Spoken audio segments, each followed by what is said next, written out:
શું એ માત્ર વાર્તાઓ હતી? દેવતાઓએ બનાવેલી એ સુવર્ણનગરી શું માત્ર કલ્પના જ હતી? કે પછી આ અફાટ અરબી સમુદ્રના અંધકારમાં કોઈ બહુ મોટું સત્ય છુપાયેલું છે, એક એવું સત્ય જે ઇતિહાસના પાના ફેરવી નાખશે? 9000 વર્ષોનું મૌન, અને હવે ડેટા કંઈક અલગ જ કહાની કહી રહ્યો છે. આજના આ વિશ્લેષણમાં આપણે એવા પુરાવાઓ પર નજર કરીશું જે ખરેખર રોમાંચક છે. વાત છે દ્વારકાની. ચાલો એકદમ પાયાથી શરૂઆત કરીએ. હિન્દુ પરંપરામાં 7 સૌથી પવિત્ર નગરો છે જેને સપ્તપુરી કહેવાય છે, અને દ્વારકા તેમાંનું જ એક છે. ગુજરાતના પશ્ચિમ કિનારે આવેલું આ શહેર ધાર્મિક ગ્રંથો મુજબ સાક્ષાત ભગવાન શ્રીકૃષ્ણએ વસાવ્યું હતું. આ માત્ર કોઈ શહેર નહોતું, આસ્થાનું બહુ મોટું કેન્દ્ર હતું. પણ અસલમાં આ નગરી કેટલી ભવ્ય હતી? ગ્રંથોમાં વર્ણન છે કે મથુરા પર જરાસંઘે 17 વખત હુમલા કર્યા. એટલે શ્રીકૃષ્ણએ પ્રજાની સુરક્ષા માટે સમુદ્રદેવ પાસે જમીન માંગી. તેમને 12 યોજન એટલે કે લગભગ 96 ચોરસ કિલોમીટર જેટલી જમીન મળી. ભગવાન વિશ્વકર્માએ અહીં જે સુવર્ણનગરી બનાવી તેમાં 900 જેટલા તો ભવ્ય મહેલો હતા. એકદમ મજબૂત કિલ્લેબંધી અને બંદર સુધી જવાનો સીધો રસ્તો. તો સવાલ એ થાય કે આટલું સુરક્ષિત શહેર આખરે નાશ કેવી રીતે પામ્યું? આ વિનાશ પાછળ પુરાણોમાં મુખ્યત્વે 2 શ્રાપનો ઉલ્લેખ છે. એક, ગાંધારીનો શ્રાપ. તેમણે પોતાના પુત્રોના મૃત્યુથી દુઃખી થઈને શ્રીકૃષ્ણને શ્રાપ આપ્યો કે 36 વર્ષ પછી યદુવંશનો પણ પરસ્પર લડીને નાશ થશે. અને બીજો, ઋષિઓનો શ્રાપ, જેનાથી સાંભમાંથી એક લોખંડનું સાંબેલું ઉત્પન્ન થયું જે આખા વંશના વિનાશનું કારણ બન્યું. આંતરિક વિખવાદ વધ્યો, શ્રીકૃષ્ણ સ્વધામ ગયા અને સમુદ્રએ આખી નગરીને પોતાની અંદર સમાવી લીધી. ખેર, આ તો થઈ કથાઓની વાત, પણ આપણું આધુનિક વિજ્ઞાન શું કહે છે? લાંબા સમય સુધી દ્વારકાને માત્ર એક વાડતા જ માનવામાં આવતી, પણ 1930ના દાયકામાં કિનારા પરથી કેટલાક પુરાવા મળવા લાગ્યા. 1963માં ASI એટલે કે આર્કિયોલોજીકલ સર્વે ઓફ ઇન્ડિયાએ પ્રારંભિક ખોદકામ કર્યું. પણ અસલ ક્રાંતિ આવી 1979માં. ડૉક્ટર SR રાવે દરિયાના તળિયે ઐતિહાસિક શોધ શરૂ કરી. એ પછી 2001થી 2007 વચ્ચે અત્યાધુનિક સોનાર ટેકનોલોજીનો ઉપયોગ થયો, અને જે સામે આવ્યું એણે આખી દુનિયાને ચોંકાવી દીધી. 560 મીટર આ કોઈ સામાન્ય આંકડો નથી હો. દરિયાની સપાટીથી 30 મીટર નીચે જતા મરજીવાઓને 560 મીટર લાંબી એક આખી સળંગ પથ્થરની દિવાલ મળી. અને સૌથી નવાઈની વાત તો એ છે કે આ દિવાલનું માળખું બરાબર એ જ રીતે બનેલું છે જેવું વર્ણન મહાભારત અને હરિવંશ પુરાણમાં જોવા મળે છે. આ વિશાળ દિવાલ સિવાય દરિયામાંથી ઘણું બધું મળ્યું. 30 જેટલા વિશાળ પથ્થરના સ્તંભો અને 3 કાણાવાળા પ્રાચીન પથ્થરના લંગર, જેને આપણે એન્કર કહીએ છીએ. આ સ્પષ્ટ પુરાવો છે કે આ એક અત્યંત વિકસિત બંદર હતું. આ ઉપરાંત શસ્ત્રો બનાવવાના પથ્થરના બીબા અને પ્રાણીઓની આકૃતિવાળી મુદ્રાઓ એટલે કે સીલ પણ મળી. તમને યાદ છે ને, ગ્રંથોમાં લખ્યું છે કે દ્વારકામાં પ્રવેશવા માટે દરેક પાસે આવી ઓળખ મુદ્રા હોવી ફરજિયાત હતી. આટલી મોટી શોધો પાછળ ડૉક્ટર SR રાવનું બહુ મોટું યોગદાન છે. તેમનું એક વિધાન ખરેખર નોંધવા જેવું છે. તેઓ કહેતા, હું આ પ્રાચીન ગ્રંથોને માત્ર ધાર્મિક પુસ્તકો નહીં પણ ઐતિહાસિક દસ્તાવેજ માનું છું. જ્યારે રોમ અને એથેન્સનું ખોદકામ થઈ શકે છે તો દ્વારકાનું કેમ નહીં? એમના આ અડગ વિશ્વાસે જ પૌરાણિક વાર્તાઓ અને નક્કર ઇતિહાસ વચ્ચેનો પુલ બાંધ્યો. પણ હા, સવાલ એ હતો કે આ વસ્તુઓ કેટલી જૂની છે. જ્યારે આ બધી વસ્તુઓનું લેબમાં કાર્બન ડેટિંગ થયું ત્યારે પરિણામો મગજ ચકરાવે ચડાવી દે તેવા હતા. અમુક વસ્તુઓ ઈસાપૂર્વ 1500થી 3000 વર્ષ એટલે કે આજથી લગભગ 3.5 થી 5000 વર્ષ જૂની નીકળી. પણ વાર્તામાં મોટો વળાંક ત્યારે આવ્યો જ્યારે એક લાકડાનો ટુકડો પૂરા 9000 વર્ષ જૂનો સાબિત થયો. આનો સીધો અર્થ એ છે કે અહીં માનવ વસવાટ આપણી હડપ્પન સંસ્કૃતિ કરતાં પણ ક્યાંય વધુ પ્રાચીન હોઈ શકે છે. તો પછી પ્રશ્ન એ થાય કે આવડું મોટું અને સમૃદ્ધ શહેર અચાનક ડૂબી કેવી રીતે ગયું? અહીં આપણને 2 દ્રષ્ટિકોણ જોવા મળે છે.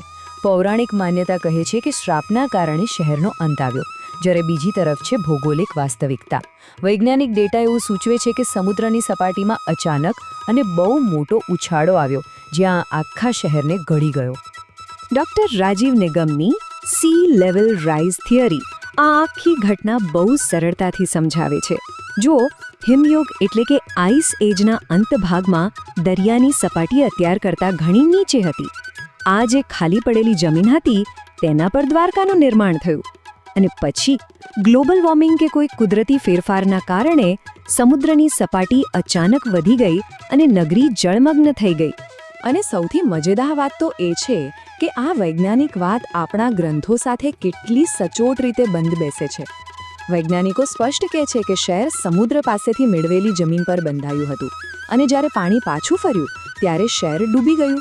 પુરાણોમાં પણ આ જ વર્ણન છે ને કે શ્રી કૃષ્ણએ સમુદ્રદેવ પાસે જમીન માંગી હતી અને છેલ્લે સમુદ્રએ એ જમીન પાછી ખેંચી લીધી. ખરેખર વિજ્ઞાન અને કથાનો આવો સંગમ ભાગ્યે જ જોવા મળે. અહીં એક બીજો બહુ રસપ્રદ સવાલ ઊભો થાય છે. શું આ શહેર માત્ર એક જ વાર ડૂબ્યું હશે? સ્થાનિક માન્યતાઓ અને વૈજ્ઞાનિકોની થિયોરી મુજબ સમુદ્રની સપાટી ભૂતકાળમાં અનેક વાર ઉપર નીચે થઈ છે. એટલે એવું મનાય છે કે આજે દરિયામાં જે ખંડેર છે તે કદાચ 6ઠ્ઠી વાર ડૂબેલી દ્વારકા છે અને અત્યારે જ્યાં મુખ્ય દ્વારકાધીશ મંદિર છે તે 7મી દ્વારકા હોઈ શકે છે. આ પુરાવાઓ પ્રાચીન ગ્રંથોના વર્ણન સાથે કેવી રીતે મેળ ખાય છે એ જોવું અદ્ભુત છે. મહાભારતમાં શહેરને વારીદુર્ગ એટલે કે પાણીથી ઘેરાયેલો કિલ્લો કહ્યો છે અને એએસઆઈને બરાબર એવી જ દિવાલો મળી છે. ગ્રંથોમાં ઓળખ મુદ્રાનો ઉલ્લેખ છે. ખોદકામમાં ટેરાકોટાની સીલ મળી. અત્યંત વ્યસ્ત અને સમૃદ્ધ બંદરના પુરાવા તરીકે પેલા 3 કાણાવાળા પથ્થરના વિશાળ લંગર મળ્યા. આ બધું કાલ્પનિક તો ન જ હોઈ શકે. હવે આ 4000 ચોરસ મીટરના આંકડા પર ધ્યાન આપજો. 2001થી 2007ની વચ્ચે ભારતીય નૌકાદળ અને વૈજ્ઞાનિકોએ મળીને દરિયાના તળિયે આટલા મોટા વિસ્તારનું સ્કેનિંગ અને ખોદકામ કર્યું હતું. આ આંકડો જ સાબિત કરે છે કે આ કોઈ નાની અમથી વસાહત નહોતી, પણ એક બહુ જ વિશાળ અને આયોજનબદ્ધ શહેર હતું જેના પાયા છેક દૂર દૂર સુધી ફેલાયેલા છે. આ શોધખોળ હજુ પૂરી નથી થઈ. 2007 પછી તાજેતરમાં ફેબ્રુઆરી 2024માં પ્રધાનમંત્રીએ પોતે સમુદ્રમાં ડાઇવ લગાવીને પ્રાચીન દ્વારકાના દર્શન કર્યા. આ ઘટનાએ ફરી એકવાર આખી દુનિયાનું ધ્યાન ખેંચ્યું. અને હવે 2025માં એએસઆઈની નવી અંડરવોટર વિંગ દ્વારા આધુનિક હાઇડ્રોગ્રાફિક સર્વેક્ષણો થઈ રહ્યા છે. આપણે ધીમે ધીમે આ રહસ્યના સંપૂર્ણ સત્યની નજીક પહોંચી રહ્યા છીએ. આજના સમયની જ વાત કરીએ તો જમીન પર આવેલા મુખ્ય દ્વારકાધીશ મંદિર અને દરિયામાં ડૂબેલી બેટ દ્વારકા વચ્ચેનું અંતર આશરે 34 કિલોમીટર છે. અને તમને ખ્યાલ જ હશે, આ અંતર હવે અદ્ભુત સુદર્શન સેતુ બ્રિજ દ્વારા જોડી દેવામાં આવ્યું છે. આધુનિક એન્જિનિયરિંગનો આ પુલ જાણે કે આપણા વર્તમાનને આપણા ભવ્ય પ્રાચીન ઇતિહાસ સાથે જોડી રહ્યો છે. અલબત્ત આપણી પાસે ઘણા બધા જવાબો આવી ગયા છે, છતાં કેટલાક રહસ્યો હજુ પણ અકબંધ છે.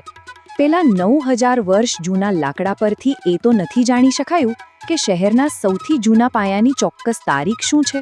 બીજું, એ સમયે આટલા વિશાળ લંગર બનાવવા માટે કયું એન્જિનિયરિંગ વપરાયું હશે? અને સૌથી મોટો સવાલ, શ્રી કૃષ્ણનો એ ભવ્ય મુખ્ય મહેલ દરિયાના આટલા મોટા વિસ્તારમાં ચોક્કસ કઈ જગ્યાએ છુપાયેલો છે? આટલા દાયકાઓના સંશોધને એક વાત તો એકદમ ક્લિયર કરી દીધી છે કે દ્વારકા માત્ર કોઈ પૌરાણિક કથા નથી, એ એક ઐતિહાસિક વાસ્તવિકતા છે. પુરાતત્વ, સમુદ્ર વિજ્ઞાન અને આધુનિક ટેકનોલોજી આ બધાએ ભેગા મળીને શ્રદ્ધાને નક્કર ઇતિહાસમાં બદલી નાખી છે. આ ફક્ત એક શહેરની વાર્તા નથી, પણ આપણી આખી સંસ્કૃતિની સ્મૃતિ છે. આ બધી ઐતિહાસિક શોધોની વચ્ચે શ્રી કૃષ્ણનો એક સંદેશ હંમેશા યાદ રાખવા જેવો છે. એમને કર્મનો મર્મ સમજાવતા કહ્યું હતું કે ભૂતકાળની ચિંતાઓને પાછળ છોડી દો, વર્તમાનમાં જીવો. આ દરિયાઈ શોધખોળ પણ એ જ વર્તમાનનું કર્મ છે. આપણા ઇતિહાસને ઊંડાણથી સમજવાનો અને સત્યને દુનિયા સામે લાવવાનો એક અવિરત પ્રયાસ. તો છેલ્લે એક વિચારવા મજબૂર કરી દે તેવા પ્રશ્ન સાથે આજના આ વિશ્લેષણને વિરામ આપીએ. જો દ્વારકા જેવી એક આખી ભવ્ય નગરી અને એક મહાન સભ્યતા સમુદ્રના પેટાળમાંથી મળી શકે છે, તો આ અફાટ સમુદ્રના શાંત અને અંધકારમય ઊંડાણોમાં ઇતિહાસના બીજું કયા કયા રહસ્યો આપણી રાહ જોઈ રહ્યા હશે? બસ આના પર વિચાર જરૂર કરજો. આજના આ વિશ્લેષણમાં જોડાવા બદલ ખૂબ ખૂબ આભાર.